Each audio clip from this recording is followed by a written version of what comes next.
ஈசானிய மூலையில் வந்து மீன் தொட்டி வளர்க்கணும் அப்படின்ற மாதிரிலாம் ஒரு அமைப்பில் வந்து எல்லோரும் வச்சுருக்காங்க.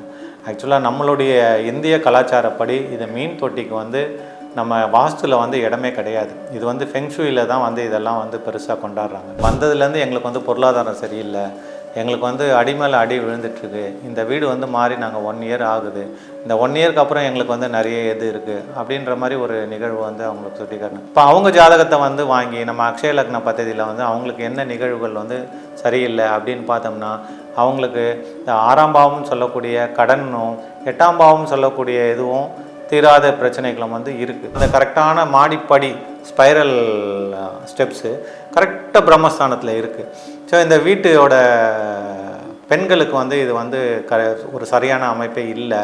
இந்த வீட்டில் இருக்க பெண்களுக்கு வந்து இது வந்து ஒரு பெரிய மன அழுத்தத்தை கொடுக்கும். அவங்களுக்கு வந்து இது வந்து ஒரு தீராத நோய் கூட வந்து ஒரு உண்டு பண்ணும் அப்படின்ற மாதிரி ஒரு அமைப்பு அந்த ஜாதகத்துலேயும் இருந்தது, அந்த வீட்டோட அமைப்புலேயும் இருந்தது. ஒரு வீட்டில் எப்பயுமே உள்ளே என்ட்ரானதுக்கப்புறம் நம்ம வந்து வரவேற்பு அறை ஹால் அப்படின்றது வந்து சொல்லுவோம் நம்ம. அதுக்கப்புறம் வந்து பார்த்திங்கன்னா ஒரு டைனிங், அது மாதிரி ஒரு 2ஆம் பாவகம் சம்மந்தப்பட்டது, நம்ம வீட்டில் சாப்பாட்டுடைய நிகழ்வுகள் சம்மந்தப்பட்டது. ஸோ இதெல்லாம் வந்து 2ஆம் பாவகம் சொல்லுவோம். மீட்டிங் ஹால் இதெல்லாம் வந்து 2ஆம் பாவகம். ஸோ இந்த இடம் வந்து பார்த்திங்கன்னா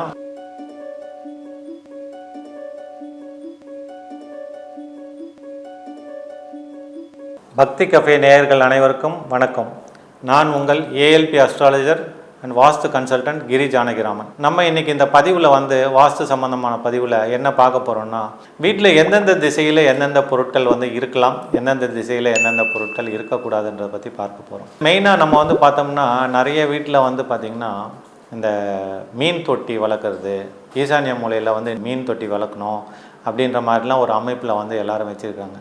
ஆக்சுவலாக நம்மளுடைய இந்திய கலாச்சாரப்படி இந்த மீன் தொட்டிக்கு வந்து நம்ம வாஸ்துவில் வந்து இடமே கிடையாது. இது வந்து ஃபெங்ஷுயில் தான் வந்து இதெல்லாம் வந்து பெருசாக கொண்டாடுறாங்க. இந்த மீன் தொட்டி வளர்க்குறதுனால நம்மளுக்கு என்ன ஆகும் அப்படின்னு வந்து பார்த்திங்கன்னா, நம்மளுக்கு வந்து இன்னும் வந்து நம்ம அந்த வீட்டில் வந்து பிரச்சனைகள் வந்து ஜாஸ்தி தான் ஆகுமே ஒழிய, மீன் தொட்டி வச்சுருக்கவங்களாம் பாருங்கள் நான் நல்லா இருக்கேன் அப்படின்னு வந்து சொல்லுங்கள், யாருமே சொல்ல மாட்டாங்க. அந்த மீன் தொட்டினால கண்டிப்பாக அவங்களுக்கு வந்து பிரச்சனைகள் இருக்க தான் செய்யும் கண்டிப்பாக. இப்போது நம்ம வந்து ஒரு ரூம் எடுத்துக்கிறோம். அந்த ரூமில் வந்து பார்த்திங்கன்னா நம்ம வடகிழக்கில் வந்து ரொம்ப லேசான பொருட்களை தான் வந்து வடகிழக்கில் வைக்கணும். அதுக்கடுத்த ஒரு மத்தியம பகுதியான நம்ம வீட்டோட சென்ட்ரு பகுதியில் வந்து பார்த்திங்கன்னா கொஞ்சம் கனமில்லாத பொருட்கள், டைனிங் டேபிளோட சேரு, வரவேற்பறையில் வந்து சோஃபா, இது மாதிரி ரொம்ப கனமில்லாத பொருட்களை தான் வந்து வைக்கணும். இதே மாதிரி தென்மேற்கு மூலையில் வந்து பார்த்திங்கன்னா அங்கே தான் நம்ம வந்து ரொம்ப வெயிட்டான பொருட்கள், கட்டில், மரக்கட்டில், அப்புறம் வந்து பீரோ, இதெல்லாம் வந்து பார்த்திங்கன்னா தென்மேற்கு மூலையில் தான் வைக்கிறோம் நம்ம. அதே மாதிரி ரொம்ப நல்ல நம்ம வீட்டுக்கு வந்து வெயிட்டு தரக்கூடிய ஒவ்வொரு டேங்க்குன்னு சொல்லக்கூடிய அமைப்பும் வந்து நம்ம தென்மேற்கு மூலையில் தான் வைக்கிறோம். சரி சார், இதுக்கும் நம்ம இந்த அக்ஷய லக்ன பദ്ധதியில் வந்து எப்படி கனெக்ட் பண்ணுறோம் அப்படின்னு சொல்லி பார்த்தோம்னா வந்து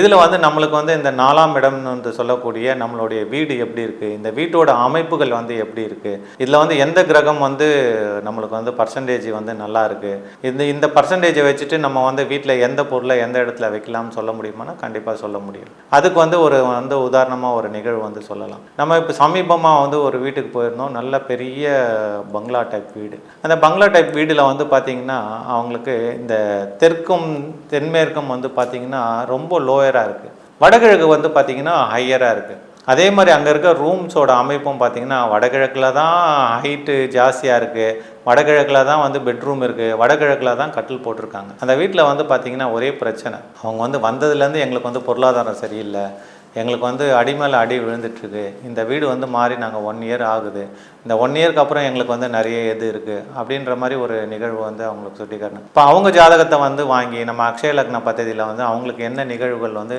சரியில்லை அப்படின்னு பார்த்தோம்னா, அவங்களுக்கு இந்த 6ஆம் பாவம்னு சொல்லக்கூடிய கடனும் 8ஆம் பாவம்னு சொல்லக்கூடிய இதுவும் தீராத பிரச்சனைகளும் வந்து இருக்குது. சரி, இந்த 6ஆம் பாவமும் 8ஆம் பாவமும் வாஸ்துவில் வந்து நம்ம எப்படி கனெக்ட் பண்ணுறோம் அப்படின்னு பார்த்திங்கன்னா, அவங்களுடைய கிச்சன் வந்து என்டையர்லி டோட்டலி ராங் டைரெக்ஷனில் இருக்குது. ஸோ இதுதான் வந்து ஜாதகத்துலேயும் இருக்குது. இந்த ஜாதகத்தில் இருக்கிறது தான் அந்த வீட்டோட அமைப்புலேயும் இருக்குது. அவங்களுக்கு என்ன பண்ணுறோம், நம்ம என்ன சொல்கிறோம், உங்கள் கிச்சன் வந்து சரி கிடையாது, ஈசானியத்தில் கிச்சன் வச்சுருக்கீங்க, ஸோ உங்களுக்கு வந்து இந்த பாவகத்துக்கு இந்த பாவகம் வந்து அடி வாங்குது, ஸோ அதனால் வந்து நீங்கள் வந்து கிச்சனை வந்து கண்டிப்பாக மாற்றி தான் ஆகணும். அட்லீஸ்ட் நீங்கள் வந்து வடமேற்குக்காக மாற்றிக்கோங்க, தென்கிழக்குக்கு மாற்ற முடியலனாலும் வடமேற்காக மாற்றிக்கோங்க. தென்கிழக்குலேயும் ஒரு பெட்ரூம் இருக்குது அந்த வீட்டில். இப்போ அடுத்தது 8ஆம் பாவம்னு சொல்லக்கூடிய இந்த டாய்லெட் பாத்ரூம்.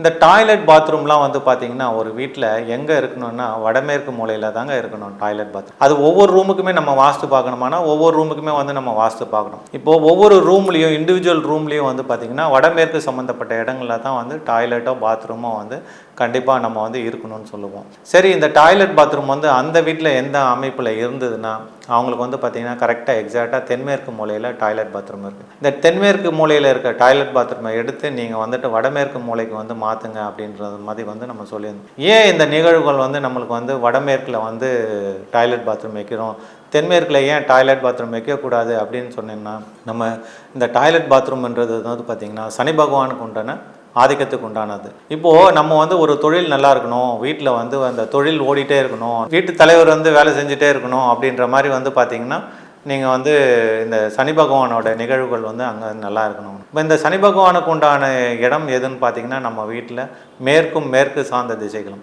இந்த மேற்கும் மேற்கு சார்ந்த திசைகளும் வந்து ஒரு வீட்டில் வந்து சரியில்லைன்னா அந்த வீட்டில் வந்து ஒருத்தர் வந்து நோய்வாய்ப்பட்டு படுத்திருக்கிறத வந்து நம்ம கண் கூட பார்க்குறோம் நம்ம. சரி, இந்த டாய்லெட் பாத்ரூமுக்கும் கிச்சனுக்கும் பொருளாதாரத்துக்கும் என்ன சார் சம்மந்தம்? கண்டிப்பாக வந்து இந்த 2ஆம் பாவகம் வந்து நல்லா இருந்தால் தான் வந்து உங்களுக்கு அடுத்த நிகழ்வுகளான இந்த 6ஆம் பாவகமும் 10ஆம் பாவகமும் 8ஆம் பாவகமும் நல்ல நிகழ்வுகளாக வந்து இருக்கும். உங்களுக்கு இந்த 10ஆம் பாவகமும் 6ஆம் பாவமும் நல்லா இருந்தால் தான் பண வரவு வீட்டில் வந்து தாராளமாக இருக்கும். ஸோ இப்போ இங்கே டாய்லெட் பாத்ரூமும் பிரச்சனையாக இருக்குது, கிச்சனும் பிரச்சனையாக இருக்குது. ஸோ 6ஆம் பாவமும் அவங்களுக்கு வந்து பார்த்திங்கன்னா ஒரு பிரச்சனைக்குரிய இடத்துல இருக்குது.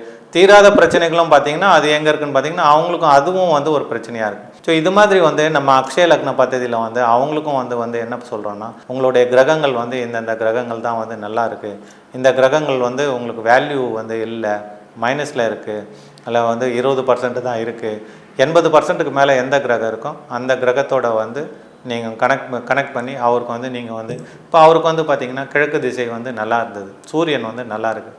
அப்போது அவருக்கு வந்து பார்த்திங்கன்னா அவர் வந்து மேற்க பார்த்த மாதிரி வந்து ஒரு சோஃபா செட் வந்து மேற்கில் வந்து போட்டு வச்சுருந்தார். அதை வந்து வீட்டுக்கு வந்து சென்டராக எடுத்துகிட்டு வந்துட்டு ஒரு கிழக்கு சார்ந்த திசையில் அந்த சோஃபா செட்டை வந்து நீங்கள் போடுங்க. நீங்கள் யாருக்காவது முக்கியமான ஃபோன் பேசுகிறீங்க அப்படின்னீங்கன்னா இந்த சோஃபா செட்டில் இங்கேயே உட்காந்து பேசுங்க, இந்த இடத்துல உட்காந்து பேசுங்க.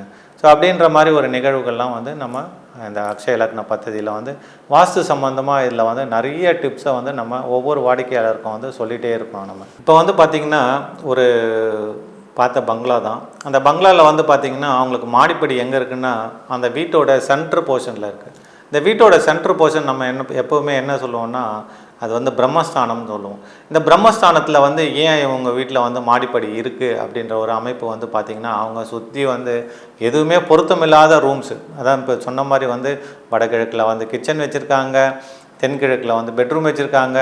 ஸோ அது மாதிரி எதுவுமே ஒரு பொருத்தமில்லாத நிகழ்வுகள். இதில் வந்து பார்த்திங்கன்னா அந்த கரெக்டான மாடிப்படி ஸ்பைரல் ஸ்டெப்ஸு கரெக்டாக பிரம்மஸ்தானத்தில் இருக்குது. ஸோ இந்த வீட்டோட பெண்களுக்கு வந்து இது வந்து ஒரு சரியான அமைப்பே இல்லை.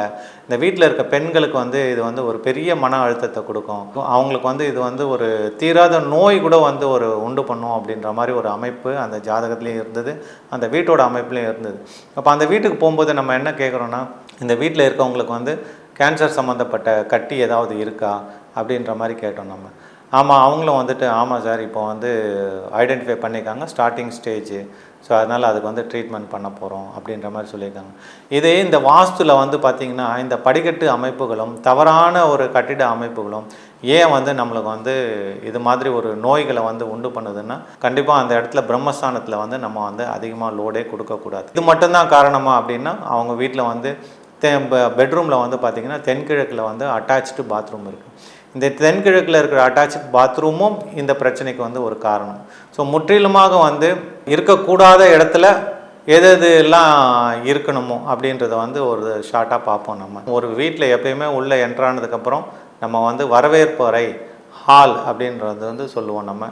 அதுக்கப்புறம் வந்து பார்த்திங்கன்னா ஒரு டைனிங் அது மாதிரி ஒரு 2ஆம் பாவகம் சம்மந்தப்பட்டது, நம்ம வீட்டில் சாப்பாட்டுடைய நிகழ்வுகள் சம்மந்தப்பட்டது. ஸோ இதெல்லாம் வந்து 2ஆம் பாவகம் சொல்லுவோம். மீட்டிங் ஹால் இதெல்லாம் வந்து 2ஆம் பாவகம். ஸோ இந்த இடம் வந்து பார்த்திங்கன்னா அதிக கனம் இல்லாத பொருட்கள், அதிக பாரம் இல்லாத பொருட்கள்னு வச்சுக்கலாம். நீங்கள் இது கிழக்கு சார்ந்த திசைகளில் வந்து வச்சுக்கலாம். மேற்கு சார்ந்த திசைகளில் நீங்கள் வந்து பார்த்திங்கன்னா ஸ்டோர் ரூம் வச்சுக்கலாம். அதாவது வந்து பழைய பொருட்கள் வந்து தேக்கி வைக்கிறது வந்து நம்ம வாஸ்துவில் என்ன சொல்லுவோன்னா பழைய பொருளை வந்து மேக்ஸிமம் சேர்க்காதீங்க. ஒரு 4-5 மாதத்துக்கு மேலே உங்களுக்கு வந்து எந்த பொருள் யூஸ் ஆகலையோ அதெல்லாம் வந்து வீட்டிலேருந்து எடுத்துருங்க.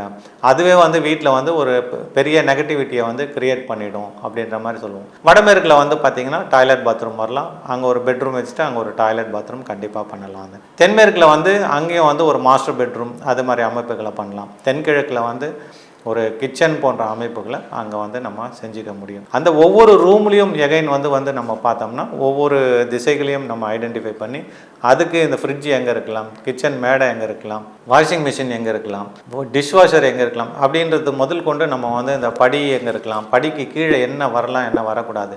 கண்டிப்பாக படிக்கு கீழே வந்து டாய்லெட் பாத்ரூமோ நீர் சம்மந்தப்பட்ட எதுவுமே வந்து படிக்க கீழே கண்டிப்பாக வரவே கூடாதுங்க. ஸோ இது மாதிரி வந்து நம்ம வாஸ்துவில் வந்து பார்த்திங்கன்னா அக்ஷய வாஸ்துவும் ஏஎல்பி ஜாதகமும் சேர்த்து பொருத்தி பார்த்து இந்த ஜாதகருக்கு வந்து நம்மளுக்கு என்ன தேவை, இந்த ஜாதகரோட அமைப்பு என்ன, அவருடைய வீடு அமைப்பு என்ன, இந்த ஜாதகத்தோட அமைப்பும் வீட்டோட அமைப்பும் அவங்களுக்கு பொருந்தி வருதா, எந்த கிரகங்கள் வந்து அவங்களுக்கு பாசிட்டிவாக வேலை செய்யுது, எந்த கிரகத்தோட எனர்ஜி லெவல் அங்கே நல்லா இருக்குது, அதை பார்த்து நம்ம வந்து தீர்வு கொடுக்க முடியுமான்னு கண்டிப்பாக தீர்வு கொடுக்க முடியும். மீண்டும் இணையதோர நிகழ்வில் சந்திப்போம். நன்றி, வணக்கம். இந்த வீடியோ உங்களுக்கு பிடிச்சிருந்தா லைக் பண்ணுங்க, ஷேர் பண்ணுங்க, கமெண்ட் பண்ணுங்க. மறக்காம பெல் பட்டனை கிளிக் பண்ணிட்டு பக்தி கஃபே தமிழ் சேனலை சப்ஸ்கிரைப் பண்ணிடுங்க.